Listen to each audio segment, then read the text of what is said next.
Hello friends, welcome to our channel beyond science. आज हम लोग लघुत्तरीय प्रश्नोत्तर को देखेंगे जो कि भारतीय भवन बुक से है। पहला प्रश्न है हम लोग का, निम्नलिखित में से किन्हीं दो के प्रमुख कार्य बताएं। तो यहाँ पर हम लोग जितना टॉपिक दिया हुआ है सभी के कार्य को देखेंगे। पहला लेकर चलते हैं राइबोसोम। इसका फंक्शन देखते हैं। Function of ribosome. राइबोसोम का सबसे महत्वपूर्ण कार्य है कि प्रोटीन का संश्लेषण करना। तो यहाँ पर पहला कार्य हो जाएगा, राइबोसोम का सबसे महत्वपूर्ण कार्य है प्रोटीन का संश्लेषण करना।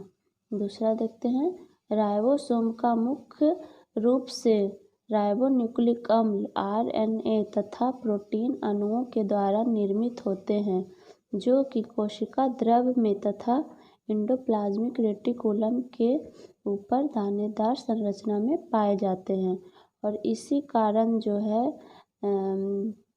रफ एंडोप्लाज्मिक रेटिकुलम रफ दिखाई देता है, क्योंकि उसके ऊपर राइबोसोम दानेदार संरचना के रूप में पाया जाता है, जिसके कारण राइबोसोम खुरदरा दिखाई देता है। हम लोग नेक्स्ट टॉपिक देखते हैं। नेक्स्ट टॉपिक है mitochondria. Function of mitochondria. Mitochondria में श्वसन की क्रिया होती है। इनके द्वारा कोशिकाओं में उपस्थित ग्लूकोज का ऑक्सीकरण होता है, जिसके फलस्वरूप कार्बन डाइऑक्साइड, जल वाष्प तथा ऊर्जा का उत्पादन होता है। ऊर्जा का उपयोग विभिन्न प्रकार के उपापचयी क्रियाओं तथा ATP के निर्माण में किया जाता है। माइटोकॉन्ड्रिया का देखते हैं दूसरा कार्य। ATP एक प्रकार का कार्बनिक यौगिक है जिसका उपयोग ऊर्जा मुद्रा यानी कि ऊर्जा को विभिन्न भाग तक पहुंचाना के रूप में आवश्यकता अनुसार किया जाता है। ATP का पूरा नाम एडिनोसिन ट्राइफॉस्फेट है। इसीलिए माइटोकॉन्ड्रिया को कोशिका का ऊर्जा गृह पावर हाउस भी कहते हैं। अब हरित लवक या क्लोरोप्लास्ट, इसका कार्य देखते हैं। क्लोरोप्लास्ट, इसका हिंदी नाम है हरित लवक। सूर्य की उपस्थिति में इसके ऊर्जा का उपयोग करके यानी कि सूर्य के ऊर्जा का उपयोग करके भोजन बनाने का कार्य करते हैं। दूसरा, पौधे में उपस्थित हरा रंग क्लोरोप्लास्ट के कारण आता है। अब हम लोग नेक्स्ट टॉपिक देखते हैं, गुणसूत्र। गुणसूत्र का क्या काम है? एक पीढ़ी से दूसरे पीढ़ी में आनुवांशिक गुणों को पहुंचाना तथा कोशिका के कार्यों को नियंत्रित करना। हमारा अगला टॉपिक है गोल्जी उपकरण या गोल्जी बॉडीज। गोल्जी बॉडी का प्रमुख कार्य स्रावी सेक्रेटरी है। इसका स्रावी का अंग्रेजी होगा सेक्रेटरी।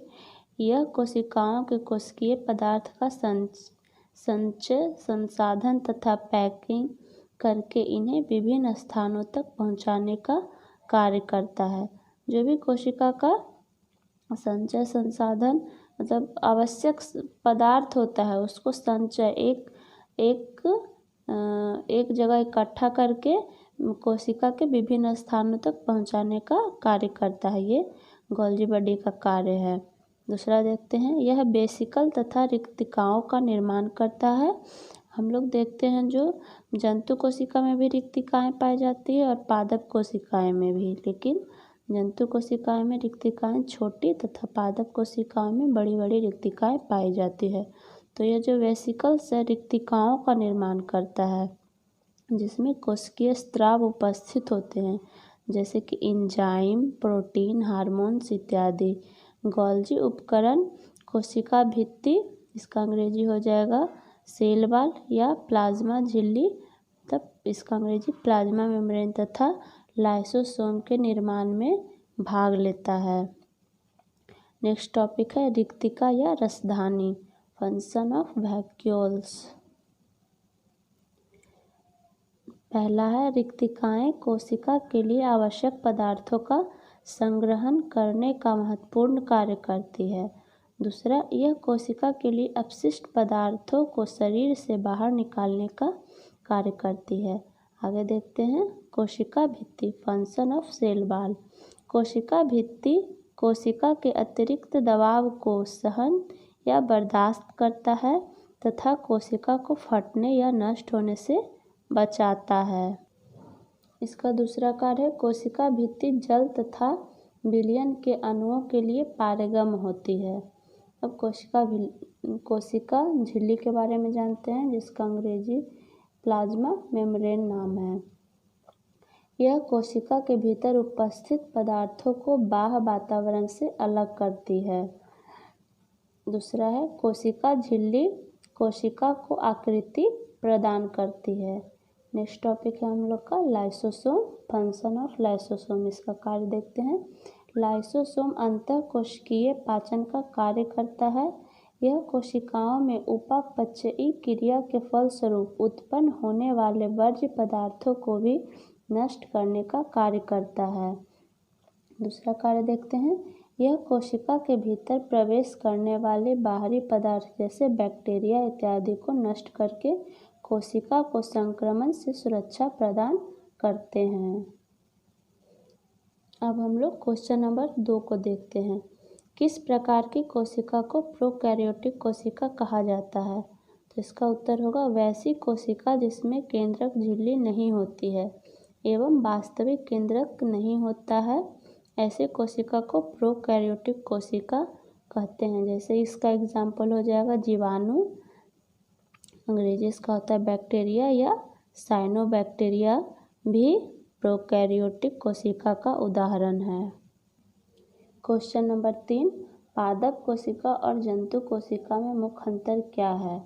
तो हम लोग देखते हैं पादप कोशिका और जंतु कोशिका में मुख्य अंतर। जंतु कोशिका एक साइड है और एक साइड पादप कोशिका है। तो एक एक करके देखते हैं। जंतु कोशिकाओं का बाह्य आवरण जो है प्लाज्मा झिल्ली का बना होता है, जबकि पादप कोशिकाओं के बाह्य आवरण को कोशिका भित्ति कहा जाता है। दूसरा है जंतु कोशिकाओं में प्लास्टिड नहीं पाए जाते हैं, जबकि पादप कोशिकाओं में प्लास्टिड पाए जाते हैं।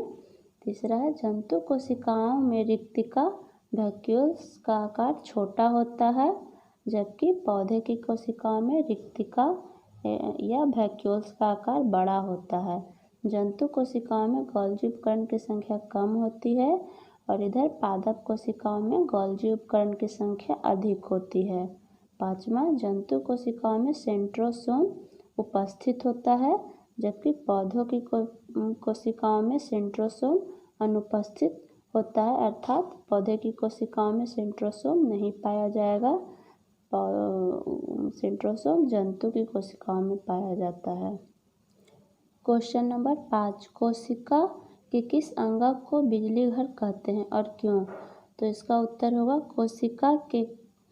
कोशिका द्रव में पाए जाने वाली माइटोकॉन्ड्रिया, जो कोशिका द्रव में बिखरी या फैली रहती है, इसे कोशिका अंग को कोशिका का बिजली घर कहा जाता है, क्योंकि इसमें उपस्थित कोशिकीय अंग श्वसन के एंजाइम के चलते कोशिका का संपूर्ण ऑक्सीकरण होता है।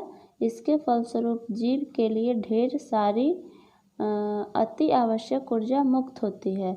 इसीलिए माइटोकॉन्ड्रिया को कोशिका का ऊर्जा गृह कहा जाता है। कोशिका के अंदर ही ऑक्सीकरण के द्वारा माइटोकॉन्ड्रिया में ऊर्जा का निर्माण होता है। भोजन का ऑक्सीकरण होता है, जिसके कारण ग्लूकोज जो रहता है भोजन टूट जाता है कोशिका के अंदर, जिससे कि कोशिका में माइटोकॉन्ड्रिया में ऊर्जा का निर्माण होता है। इसीलिए माइटोकॉन्ड्रिया को कोशिका का ऊर्जा गृह, power house of the cell कहा जाता है। लेकिन यहाँ यह भी जाने, यह ऊर्जा एटीपी एडेनोसाइन ट्राइफॉस्फेट के रूप में जमा रहता है और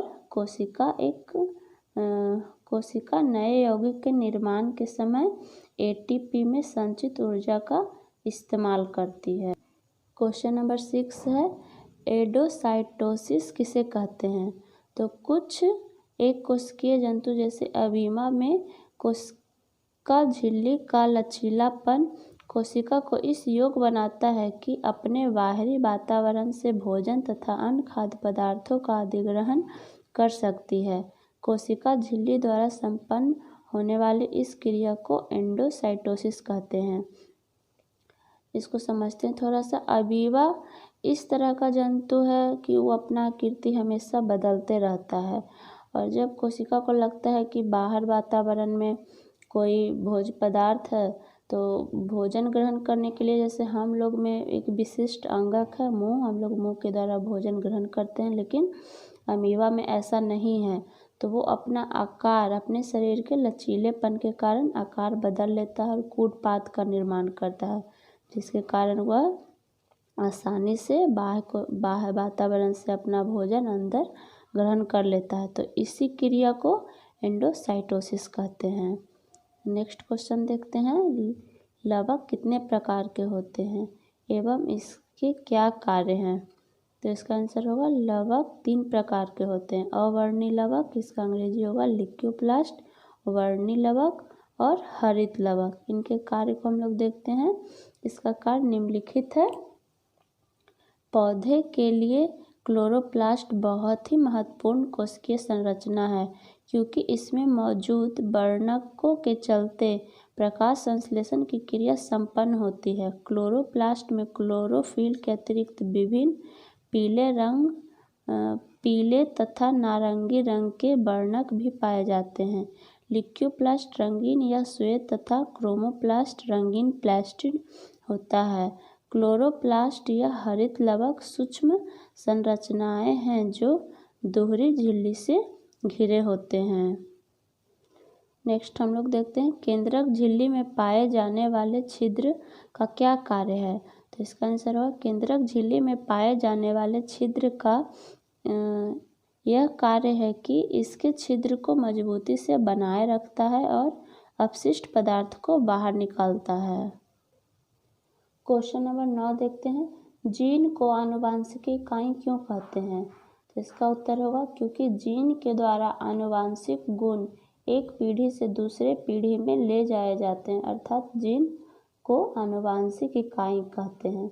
अब आगे है विसरण तथा प्रासरण में क्या अंतर है? तो इसका अंतर हम लोग देखते हैं। एक तरफ है विसरण और एक तरफ प्रासरण। पहले देखते हैं विसरण। विसरण किसी भी माध्यम में हो सकता है, लेकिन प्रासरण जो है यह केवल द्रवीय माध्यम में ही होता है। दूसरा देखते हैं विसरण ठोस एवं द्रव गैस किसी भी प्रकार के अणुओं में हो सकता है। परासरण सिर्फ विलायक अणुओं में होता है। 3 विसरण की क्रिया में अर्धपारगम झिल्ली की आवश्यकता नहीं होती है। परासरण की क्रिया अर्धपारगम झिल्ली के द्वारा होती है। विसरण की क्रिया में अणुओं में अपनी स्वतंत्र ऊर्जा का उपयोग होता है। अन्य पदार्थों की उपस्थिति का कोई प्रभाव नहीं पड़ता।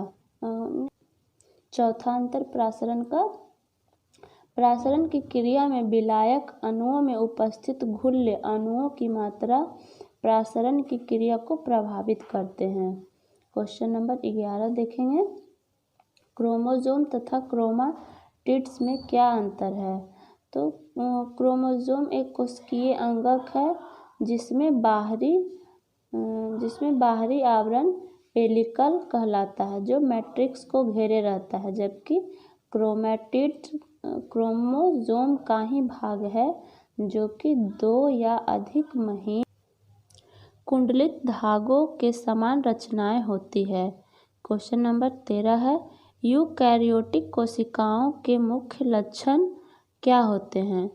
तो इसका आंसर होगा यूकैरियोटिक कोशिका पूर्णतः विकसित कोशिका है। इसकी केंद्रक झिल्ली चारों ओर से दोहरी झिल्ली द्वारा घिरा होता है। कोशिका द्रव में झिल्ली युक्त कोशिकांग उपस्थित होते हैं। इस प्रकार की कोशिकाएं पौधे तथा जंतु में पाए जाते हैं। Question number 14। वायरस में सजीवों का लक्षण क्यों नहीं पाया जाता है? तो इसका आंसर होगा क्योंकि वायरस एक अकोशिकीय पदार्थ है और सजीव में कोशिका अवश्य पाई जाती है। तो वायरस में तो कोशिका पाई ही नहीं जाती है, तो पहले ही इसका लक्षण सजीव का नहीं है। वायरस लवण अथवा शर्करा की भांति क्रिस्टल रूप में पाया जाता है। लास्ट क्वेश्चन है क्वेश्चन नंबर 15। चिकनी अंतःप्रदवीय जालिका तथा खुदरी अंतःप्रदवीय जालिका में मुख्य अंतर क्या है? यहाँ अंतर छूट गया है, तो जालिका में मुख्य अंतर क्या है? इसका आंसर होगा चिकनी अंतःप्रदवीय जालिका की झिल्ली चिकनी स्मूथ होती है, जबकि खुदरी अंतःप्रदवीय जालिका की बाहरी झिल्ली के ऊपर छोटे छोटे कण रहते हैं जिन्हें राइबोसोम कहते हैं। तो यही दोनों में अंतर है। चिकनी अंतःप्रदवीय जालिका जो है स्मूथ यानी कि चिकना दिखाई देती है, और जो खुदरी अंतःप्रदवीय जालिका है उसके ऊपर राइबोसोम के कण पाए जाते हैं, जिसके कारण रफ एंडोप्लाज्मिक रेटिकुलम जो है खुदरी अंतःप्रदवीय जालिका जो है खुदरे दिखाई देता है। तो दोनों में मुख्य अंतर यही हुआ कि एक चिकनी और एक खुदरी दिखाई देती है। आज का वीडियो यहीं तक, मिलते हैं अगले नेक्स्ट वीडियो में।